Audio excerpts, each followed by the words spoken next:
2017 চনৰ 2 মে মঙ্গলবাৰে হেমবৰুৱাৰ আত্মজীৱনী দেশহিতৈষী স্বপ্ন আৰু মোৰ সুদিন দুৰ্দিন নামৰ গ্ৰন্থখন নতুন সাহিত্য পৰিষদৰ উদ্যোগত চতিয়াৰ নাট্যভৱনত উন্মোচন কৰা হয়।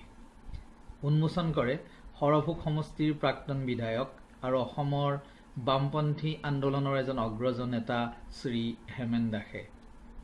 300তকৈও অধিক দৰ্শক উপস্থিত থকা সভাখনৰ আঁত ধৰে নতুন সাহিত্য পৰিষদৰ চতিয়া শাখাৰ সম্পাদক মৃণাল গোস্বামীয়ে।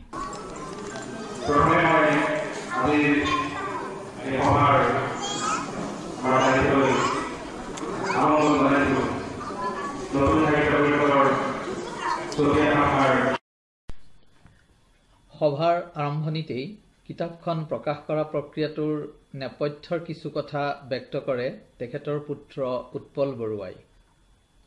ইয়াৰ পিছতেই প্ৰগতিশীল যুৱক সাংবাদিক ৰাতুল ভূঞাই তেখেতৰ জীৱন পৰিক্ৰমা সম্পৰ্কে ৰাইজৰ আগত সংক্ষিপ্ত বক্তব্য আগবঢ়ায়।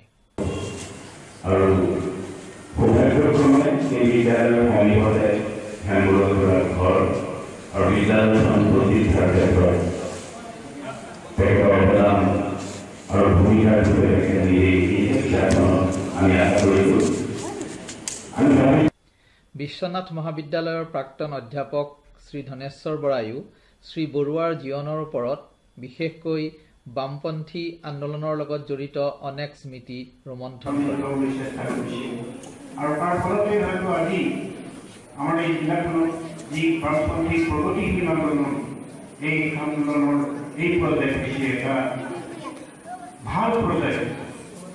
হয়তো বৰডাহঁতে আদি অৱস্থাত এই পৰ্যায়ত আছিলে, এতিয়া যিটো আমি যেনেকৈ আমি ইয়াত সমবদ্ধ হ'বলৈ পাইছিলোঁ এটা ভাল পৰিস্থিতি, তাৰ কৃতিত্ব নিশ্চয় আমাৰ হেমবৰুৱাৰ নিচিনা ব্যক্তিসকলৰ আছে। ৰবীন্দ্ৰমণি কথাখিনি কৈছিল আৰু আমি এই পৰ্যায়ত আজি তেখেতৰ এখন সফল এজন পুৰুষ হিচাপে ব্যক্তি হিচাপে তেখেতৰ পৰিয়াল। কিতাপখনৰ প্ৰকাশক তেখেতৰ পত্নী শ্ৰী নিৰ্মলা বৰুৱাই সৰু অথচ সাৰুৱা ভাষণেৰে তেখেতৰ উপলব্ধি ৰাইজৰ আগত ব্যক্ত কৰে।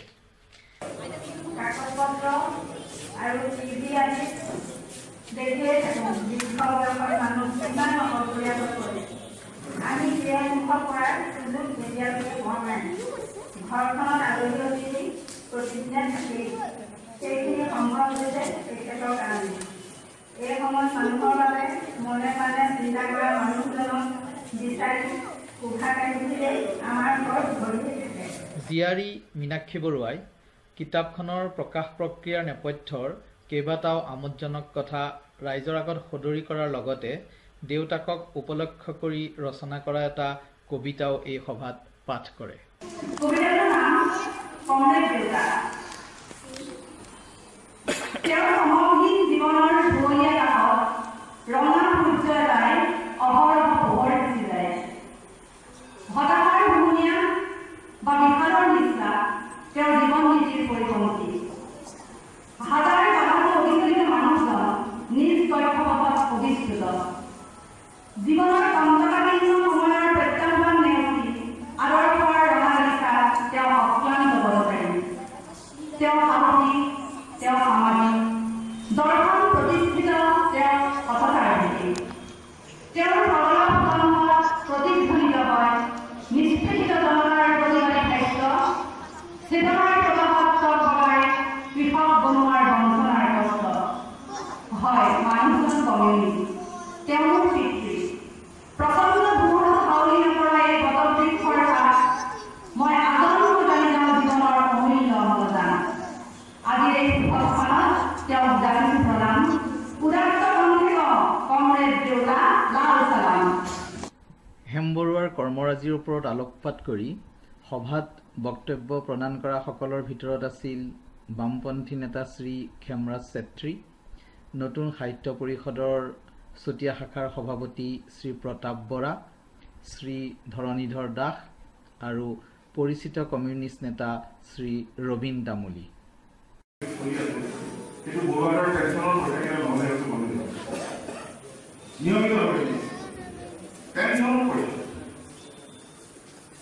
গতিকে এইটো যোনে সৃষ্টি কৰিছে বৰুৱাৰে পাৰ্টি সৃষ্টি কৰিছে, পাৰ্টি চেক্টৰৰ ভিতৰত পৃথিৱীত কোনো শক্তি নাই বৰুৱাৰে বহুতো পাৰ্টি আমি কৰিব পাৰোঁ।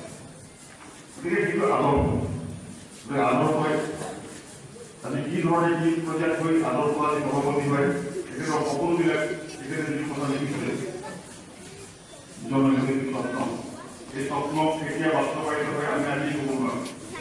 সভাত হেমবৰুৱাৰ তিনি পুত্ৰ উৎপল, মৃদুল, মৃণাল আৰু জীয়াৰী মীনাক্ষীৰ পৰিয়ালৰ সদস্যসকলকো ৰাইজৰ আগত পৰিচয় কৰি দিয়া হয়।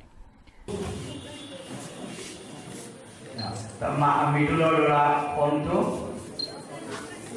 আৰু মোৰ 2 নম্বৰ ল'ৰাটো তাৰ নাম বিভু আৰু বিভু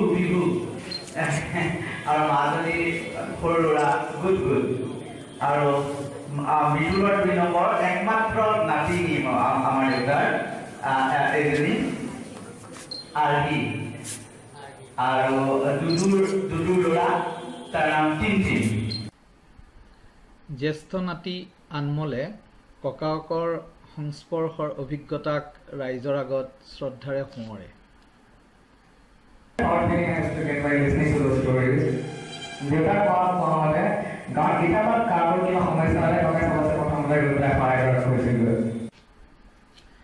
সভাখনৰ আন এক আকৰ্ষণ আছিল কবি চিদানন্দ বৰাৰ ৰচিত এইখন দেশ হেনো স্বাধীন দেশ নামৰ কবিতাটোৰ পুত্ৰ জিত বৰাই কৰা আবৃত্তি।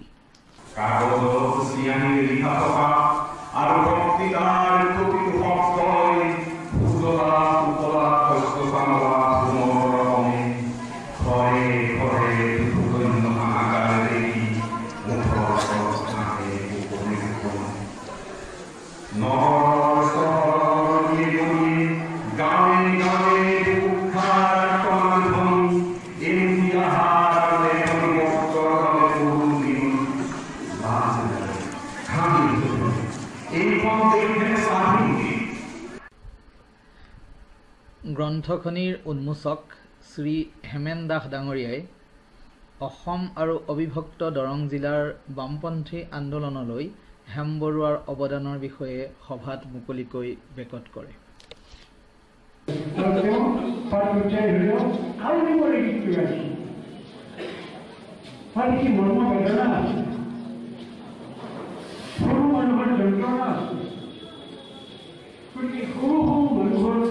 কথা চিন্তা কৰিব পৰা এই দৰ্শনটো কি? এই দৰ্শনটো হৈছে মাৰ্ক্সবাদ লেনিনবাদ। আমাৰ এখন ৰাজ্যত এজন মানুহ কমিউনিষ্ট হোৱাটো খুব কঠিন কাম।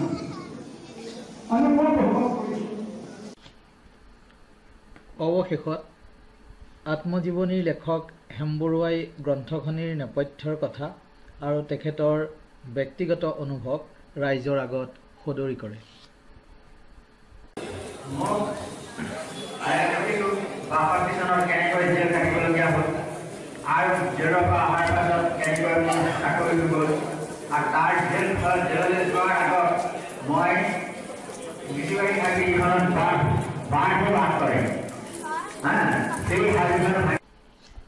কিতাপখনৰ মুখ্য পৰিৱেশক আঁক-বাঁক, সৰস্বতী মাৰ্কেট, যশৱন্ত ৰোড, পাণবজাৰ, গুৱাহাটী 781-001।